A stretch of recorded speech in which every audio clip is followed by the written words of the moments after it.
Hello everyone, this is Unit 3, which is called Duck and Cover, the Commies Are Coming. And after you get through the unit, you'll understand why it's called that. I've actually made a script, so hopefully I won't do so many and ums like I usually do. So, uh, right now what we're doing is I'm going to give you sort of like a transition period from Unit 2 to Unit 3 so you can kind of see how things fit together. Apocalyptic visions morph into different images and assume different meanings, different causes and effects, and the very definition of apocalypse made a great leap forward when man discovered he had mastered science and technology. He, in this case, the Americans, had created a means to potentially destroy part or all of the planet at his pleasure. In a sense, man could be as powerful as God. However, and the media, in politics and media, the bomb was promoted as a peacekeeping device. The reasoning was that if this bomb existed, no country would dare stir up trouble for fear of nuclear retribution.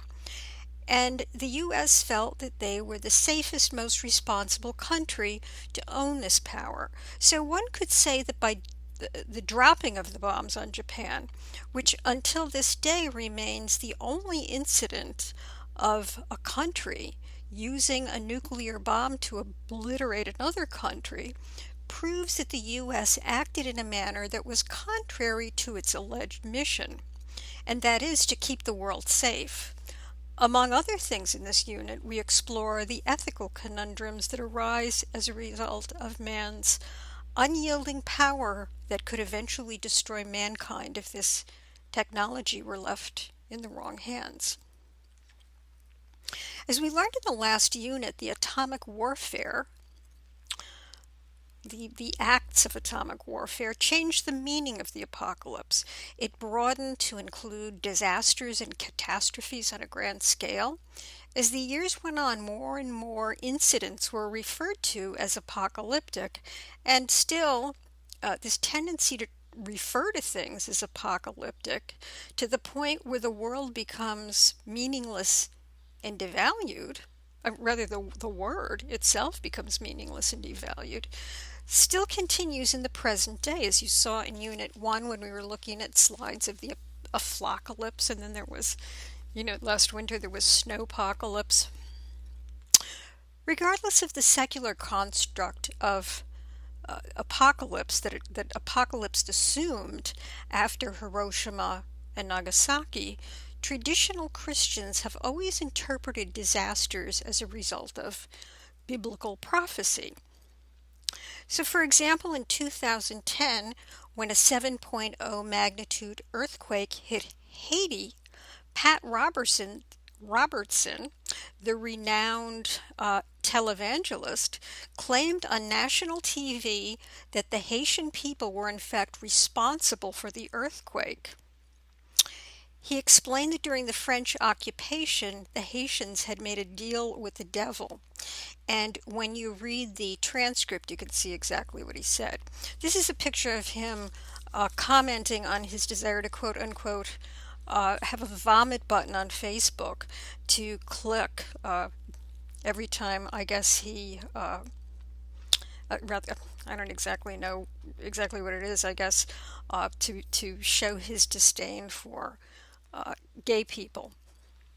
So in present, actually, here's some pictures of the Haitian earthquake. And here's the quote that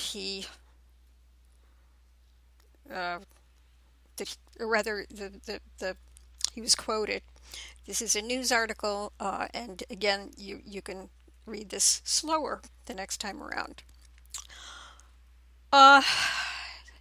In the present day, we see politics and religion intermingle with the underlying problem relating back to what some see as biblical warnings that the end is near. Perhaps the most topical issue at the moment is in the US is gay marriage, and actually all over the world. Traditional Christians argue that the biblical definition of marriage is between a man and a woman. Traditional Christians may argue that being gay is a perversion and that the Bible condemns homosexuality. Regardless of whether people believe this or not, these opinions represent warnings from those who believe they know the truth. People whose quote unquote veil has been lifted. They interpret these kinds of acts as signs of the religious apocalypse. So, with that in mind, we're going to begin Unit 3, the Cold War. So this is kind of a prelude. In order to understand the period we're about to study, the Cold War era, it's important that you have a picture of what was really going on in the world at that time. And you should appreciate this after having gone through Unit 2 and read about what went on from the Japanese, from the personal civilian perspective. So we're going to look at it in a little broader global scale. The U.S. presumably dropped the bombs on Japan to end the war in the Pacific and to assure world peace. However, decades later, the truth came out, and this truth is what really precipitated the Cold War. And this is a picture of the mushroom cloud over Nagasaki from a plane. Where was I? Oh, yeah.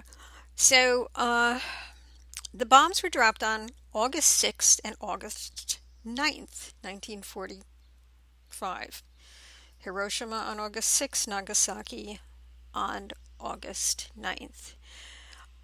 Interestingly enough, Russia invaded the Pacific Theater on August 8th, 1945, in between the U.S. bombing, and Russia continued to invade Japanese territories for 3 weeks after that. And during that time, Russia conquered Japanese occupied territories that included North Korea, Manchuria, and Mongolia. Japan surrendered to the Allies on August 15th, 1945. The U.S. dropped the bombs and Russia declared war on Japan when Japan had virtually lost the war and were days away from surrendering. So how do you make sense of the violent deaths of over 1 million people, including soldiers and civilians, because of the atom bomb? And this was the bomb that was, or rather it's a copy of another bomb that was created, Little Boy, that's what it was called, because it was smaller than the one that was dropped on Nagasaki, which had twice as much power as the one that was dropped on Hiroshima.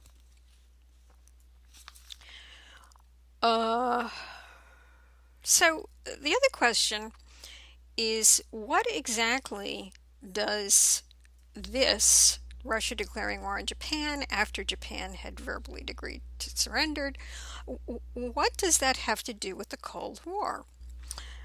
Some important issues leading up to the Cold War. Most historians today believe that the dropping of the atomic bomb had to do more with the Western, meaning, of course, the US and the European powers, the Western fear of Russia assuming control over the Eastern Hemisphere. By dropping the bombs, the U.S. had disclosed their power and took control of their new territory, which was the South Pacific, including Japan and its islands. The U.S. knew the Russian invasion of Japan was imminent and saw this as a threat to the world, dictatorship, communism, as you will see as we get into the Cold War era. Russia already knew about the atomic bomb in 1943. They actually had spies in the Manhattan Project, which was the code name for the creation of the atomic bomb. They were actually months away in 1945 from developing their own nuclear bomb. So the two world powers were in a non-combatant fight to grab economically weakened, vulnerable territories in East Asia. The reason I'm discussing the US-Russia conflict at the end of the war is not to argue whether or not the actions taken by these countries were morally sound decisions. Rather, it helps explain how the Cold War came to be, how it was born. It was essentially born out of a mutual mistrust of Russia and the US, both countries who, by 1947, had the capability to destroy one another with nuclear warfare. So let's talk a little bit about the Cold War conflict. In Unit 2, we covered the issue of real versus imagined apocalypse. The devastation in Hiroshima and Nagasaki were quite real, as was the fear of nuclear war that pervaded throughout the world from 1945 to 1990 when the Berlin Wall fell and the USSR and their Eastern European satellite countries and East Berlin became independent again. Note that North Korea and Cuba were also under political influence of the USSR during the Cold War.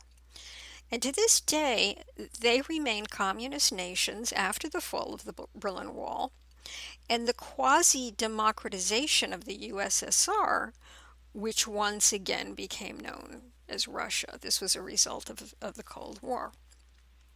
So let's talk a little bit about the Cold War culture. And this is something you're going to see in this unit. This is Miss Atomic Bomb. Very, very, very popular to have atomic bomb themed media and sort of play on that. So you'll discover in this unit that nuclear destruction via the bomb pervaded popular culture and just culture, Cold War culture, for several decades. It manifested itself in all sorts of media: radio, newsreels, films, newspapers, tabloids, literature, television, music. You saw a lot of public notices, civil defense, like the one you're looking at now. It became an everyday reality. It was just something that you did. You were always thinking about where to go. If you heard that civil defense whistle that was kind of like a fire alarm, you got to know the noises. Of course, it was always a test. It never actually came to the real thing. The concept of atomic power appeared in consumer products in the form of items like radioactive toothpaste, face cream, and children's toys. Fallout shelter and shelter-related products were all the rage during this time. This is another a cartoon which you're going to see in one of the documentaries that we look at. You've probably heard of it. It was a cartoon character. And here you see some products that were used during popular culture, rather during this period. And advertisers and product identity played off the idea of atomic as really extra special. And of course, a lot of the products actually did have atomic particles in them. So X-ray soap, for example, had some radium added to it. And here's a Cold War, during the Cold War kit, science kit that's got radioactive little, various kinds of isotopes and a Geiger counter. Supposedly it was harmless, but I certainly wouldn't, I don't know, nobody really knew enough about it at that point to really determine what was dangerous or not. For example, they even determined that watches that used to have radium in them were very dangerous for people to wear. This is another example of how this manifested itself in popular culture. This idea of the bomb here is very, very popular to wear your hair in a style that sort of looked sort of atomic, like an atomic explosion. Here's an atomic golf ball. It became really part of pop culture. It was kind of fun. They actually did put some radioactive material in this golf ball, which supposedly went very, very far. And you'll see that the guy in the picture has a Geiger counter. Can you imagine a radioactive golf ball? Uh, a lot of stores, a lot of products were named Atomic. There were cocktails, Atomic Cocktails, Atomic Cafe. One of the films we're going to see was named after a little luncheonette that was called the Atomic Cafe. You also saw this reflected in design, in furniture and design. This sort of like these amoeba-like shapes, which resembled shapes of some of the icons. Of civil defense and nuclear war, etc. You started seeing them in furniture and also in patterns. So it became sort of like the 50s retro look also. And then of course during the Cold War, you also saw popular culture manifested in a lot of films. This of course is From Russia with Love, the 007 movies. You had uh, cartoons. It was very exciting, the idea of this atomic power. Then you also had the sci-fi and the horror uh, and the doomsday films, which generally had to do with there were B movies with radioactive mutations and aliens. They were very plentiful during this time. And generally, the aliens were sort of, went off course, or somehow or other they got some sort of a signal because of some sort of a nuclear experiment gone awry. We're going to see in this unit a couple of Twilight Zone episodes. This is one of the most famous ones called Time Enough at Last, done in 1959, about basically the end of the world.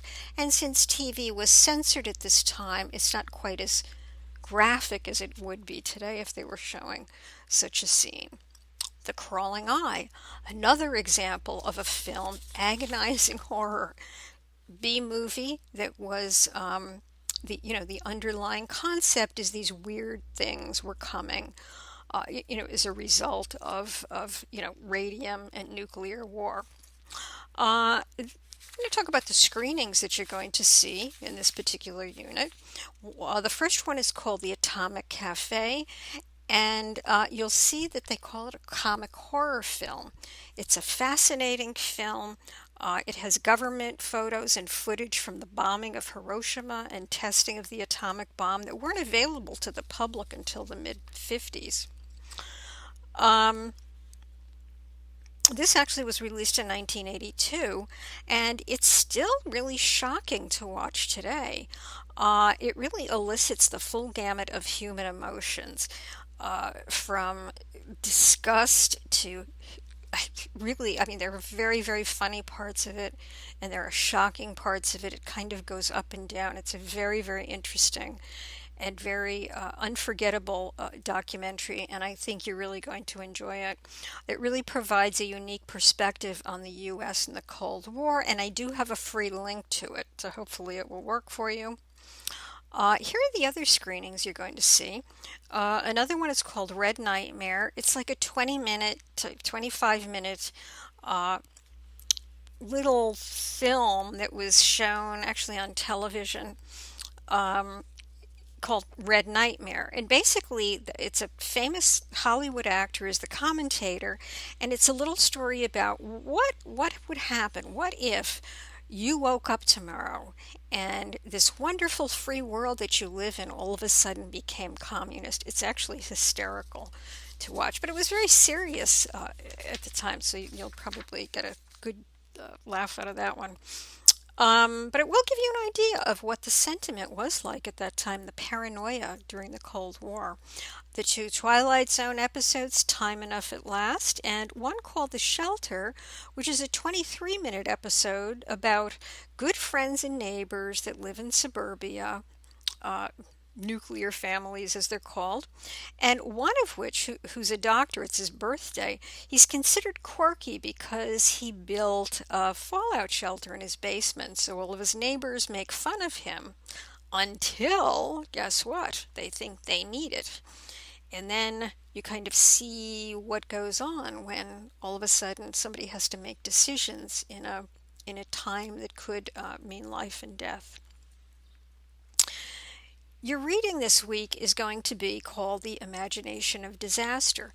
This is a 1965 essay by a very famous critic and writer. Her name was Susan Sontag.